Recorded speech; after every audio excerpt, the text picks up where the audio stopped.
মুক্তিযুদ্ধ স্বাধীনতাকে অনেকেই মনে করেন যে আমরা যুদ্ধ করে সবচেয়ে বড় ভুল করেছি। আর যুগ যুগ থেকে অনেকের লেখায় যারা কলমিস্ট তাদের লেখাতে অনেক কিছু উঠে এসেছে যে একটা সময় আসবে মুক্তিযোদ্ধারা হবে যুদ্ধ অপরাধী, রাজাকার। আর রাজাকার যুদ্ধ অপরাধী যারা তারা হবে জেনুইন মুক্তিযোদ্ধা, বহিঃপ্রকাশ করবে। মানে তারা তারা নিজেদেরকে অপরাধী না ভেবে স্বাধীনতার সপক্ষের ভাবনা চিন্তা তারা স্বপ্নলীলায় করবে। এবং একটা সময় আসে সেটা তারা বাস্তবায়নে রূপ দিবে। আজকে 2025 সালে এসে 5ই আগস্টের পরে সেটাই হচ্ছে। যারা মুক্তিযুদ্ধ ছিলেন তাদের গলায় জুতোর মালা, তারা মার খাচ্ছেন একমাত্র তারা স্বাধীনতার সপক্ষের বলে। অথচ তাদের অনেকেই আছে যারা কোনো না কোনোভাবে আওয়ামী পরিবার বা আওয়ামী লীগের সাথে সংযুক্ত নয়, তারা শুধুই কেবল মুক্তিযুদ্ধ করেছে। এবং অনেকেই আছে এর ভিতরে তাদের নামে কোনো মামলা নেই, হামলা নেই, কোনো একটা দলের পদে নেই তারা, কিন্তু তাদের উপর মিথ্যে মামলা হচ্ছে, তাদের মাথা ফাটানো হচ্ছে, জুতোর মালা দেওয়া হচ্ছে। যদি তাদের কেউ না থাকে, তাদের সন্তানদেরকে হেনস্থা করা হচ্ছে বিভিন্নভাবে হামলা মামলা করে। তাহলে আমরা টোটাল যদি আমরা সমীকরণটা দেখি সেটাতে কি বোঝা যাচ্ছে যে মুক্তিযুদ্ধ মানে অপরাধ হয়েছে, অপরাধে গণ্যিত হবে, তাই তো?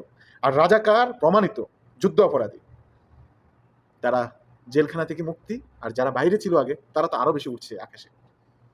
এই হচ্ছে বাংলাদেশের বর্তমান অবস্থা। তো আমিও আমার জায়গা থেকে আমি মনে করি যে মুক্তিযুদ্ধ মানে অপরাধ। মুক্তিযুদ্ধ যারা করেছে তারা অপরাধ করেছে। কারণ যদি অপরাধ না করে থাকে, আজকে কেন সুশীল সমাজে সুশীল বাবুরা কথা বলছে না যে দেশে এই ধরনের অরাজকতা, ক্রাইম হচ্ছে, মব হচ্ছে, সন্ত্রাস হচ্ছে, এই কথা বলছে না। বর্তমানে যদি আমরা ধরেও নিই যে আওয়ামী লীগ যেহেতু ক্ষমতার বাইরে আছে, বিএনপি ক্ষমতায় নেই, কিন্তু বিএনপি যদি জিয়াউর রহমানকে স্বাধীনতার ঘোষক মানে, যদি এটা সত্য প্রমাণিত হয়, যুদ্ধ করেছে, দেশের জন্য লড়াই করেছে, যদি এই দলটা জন্ম হয়েছে 77-এ, হোয়াট এভার, আর এই দলের ম্যাক্সিমাম প্রতিষ্ঠাতা জিয়াউর রহমান থেকে শুরু করে তারা কিন্তু কোনো না কোনোভাবে আওয়ামী পরিবারের সাথে সংযুক্ত ছিল। কারণ ৭১-এর আগে পরে আওয়ামী লীগ ছাড়া অন্যান্য যে দলগুলো ছিল এগুলো শুধুমাত্র সাইনবোর্ডে থাকতো। তো কোনো না কোনোভাবে আওয়ামী লীগ ফ্যামিলি বা আওয়ামী পরিবারের সাথে তারা সংযুক্ত বা আওয়ামী লীগ করতো। তো তারা যদি স্বাধীনতাকে চেতনা হিসেবে ধরে নেয়, তাদের ভিতরে যদি এই জিনিসটা থাকে যে আমরা স্বাধীনতার সপক্ষে, তাহলে আজকে কেন তারা কথা বলছে না? আপনি কথা বলছে না, আমি কোন পয়েন্টে কথাটা বলছি যে স্বাধীনতার উপর যে আঘাতটা আনা হচ্ছে, মুক্তিযোদ্ধাদের উপরে যে অসম্মান করা হচ্ছে, সেই ব্যাপারে কেন তারা কথা বলছে না? কেন এটাতে পুরোপুরি নিশ্চুপ থাকে? কেন বঙ্গবন্ধু ৩২ নম্বর বাংলা হয়েছে? এই বঙ্গবন্ধুর বাড়িটা কি বাংলাদেশ ছিল? ছিল না তো। এই বাড়িটা তো জাদুঘর হিসাবে বাংলাদেশে লিখিত দেওয়া হয়েছিল, সবার জন্য উন্মুক্ত ছিল। এটা তো শেখ হাসিনার ছিল না, এটা বঙ্গবন্ধুরও ছিল না শেষ সময়, বাংলাদেশের জন্য সেটা দান করে দিয়েছে। তাহলে ওই বাড়িটাতে প্রথমে জ্বালিয়ে দেওয়া হলো, পরে বুলডোজার দিয়ে ভাঙা হলো। এই যে সুৎখোর মহাজন ইউনূস, উনি যেটা করেছে সরকারি বুলডোজার দিয়ে সেটা ভাঙা হয়েছে, কেউ কথা বলে না।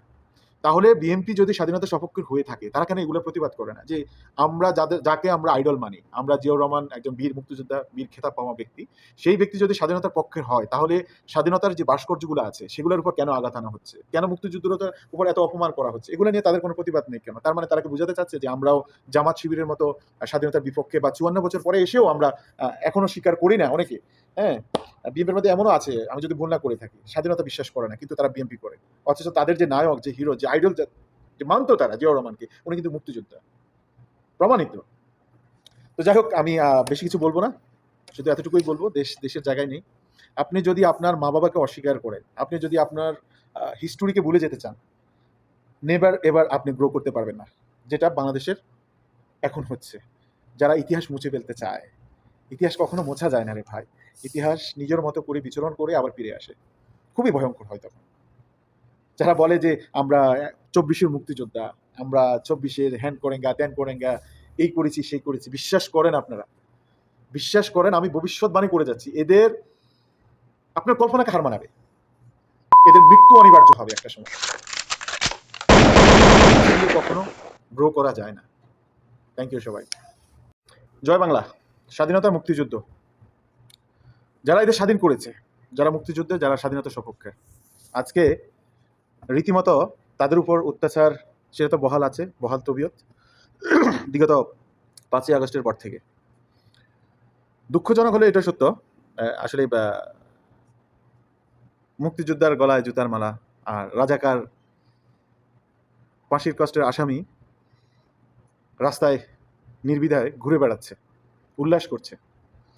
গতকালকে ছাত্রলীগ করার অপরাধে একটা ছেলের পা কেটে নিয়ে গেছে, নিয়ে জানি অবশ্য, ফেলে রেখেছে। আর বৃদ্ধ বাবা সেই কাটা পা নিয়ে থানা এবং সমাজের সুশীল বাবু যারা আছে তাদের প্রান্তে ঘুরে বেড়াচ্ছে, যে একটা মামলা করার জন্য। মামলা নিচ্ছে না, কেউ কোনো রকম সহযোগিতা করতেছে না। তার অপরাধ একটাই, ছাত্রলীগ করত। যে ছাত্রলীগ বাংলাদেশ জন্মের সূত্রে জড়িত, ঘাতা, যে আওয়ামী লীগ জন্মসূত্র, বাংলাদেশের জন্মসূত্রে জড়িত, এই বাংলাদেশের নামকরণ করেছেও কিন্তু আওয়ামী লীগ। বঙ্গবন্ধু সহ ওনার সাথে আরো অনেকে ছিলেন। তো দুর্ভাগ্য আমাদের, আমরা উন্নত মমশির হয়ে কখনো জ্বলে উঠতে পারিনি। ৭১ যেভাবে জ্বলেছিল, বীর বাঙালি অস্ত্র ধরো, বাংলাদেশ স্বাধীন করো, মুজিব ভাইয়ের পথ ধরো, বাংলাদেশ স্বাধীন করো, এই স্বাধীনতাটাই সবচেয়ে বড় ভুল ছিল বলে আমি মনে করি। কারণ আমরা পাকিস্তানের দাসত্ব করতাম, ওটাই ভালো ছিল আমাদের জন্য।